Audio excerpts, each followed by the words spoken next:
বরিশাল বিশ্ববিদ্যালয়ের শিক্ষার্থীরা বিগত 28 দিন পার হয়ে আজকে 29তম দিনে ধারাবাহিক আন্দোলন করে আসছে। সেই আন্দোলন ছিল আমাদের কিছু ন্যায্য পাওয়া বেসিক নিডস, যেগুলোর জন্য আন্দোলন করার কোনো প্রয়োজন নেই। কিন্তু সেই আন্দোলনে আমাদের ঊর্ধ্বতন কর্তৃপক্ষ তথা বিশ্ববিদ্যালয় কর্তৃপক্ষ কোনো রকম ভ্রুক্ষেপ করেনি। বিগত 8 তারিখে আমরা এক দফা তথা ভিসি ম্যামের যে পদত্যাগের দাবি জানাই, তারপর থেকে আমরা ধারাবাহিকভাবে কর্মসূচি করে আসছি। আমরা গতকাল ঘোষণা করেছিলাম যে 24 ঘন্টা আলটিমেটাম দিয়ে যদি 24 ঘন্টার ভিতরে আমাদের দাবি না মানা হয় আমরা দক্ষিণবঙ্গকে অচল করে দেব। 24 ঘন্টা পার হয়ে 26 ঘন্টা অতিক্রম হয়ে গিয়েছে, আমাদের সাথে এখন পর্যন্ত কোনো যোগাযোগ করা হয়নি। তাই আমরা রাজপথে এসে অবস্থান নিয়েছি এবং আমাদের দাবি আদায় না হওয়া পর্যন্ত আমরা রাজপথ থেকে উঠবো না।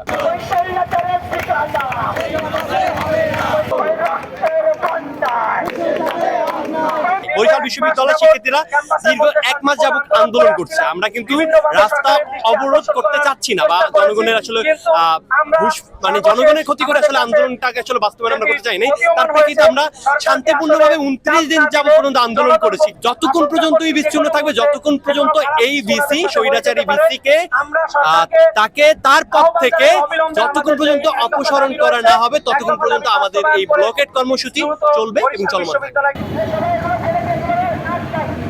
আমরা বিকাল 5টা থেকে ঢাকা কুয়াকাটা মহাসড়ক ব্লকেট করে দিয়েছি। এটা আমাদের পূর্ব ঘোষিত কর্মসূচি ছিল।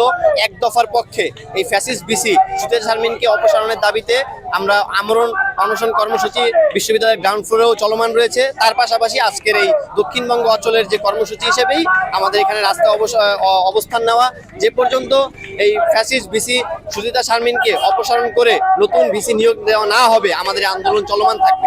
প্রশাসনিক এবং একাডেমিক স্তরের উত্তরণ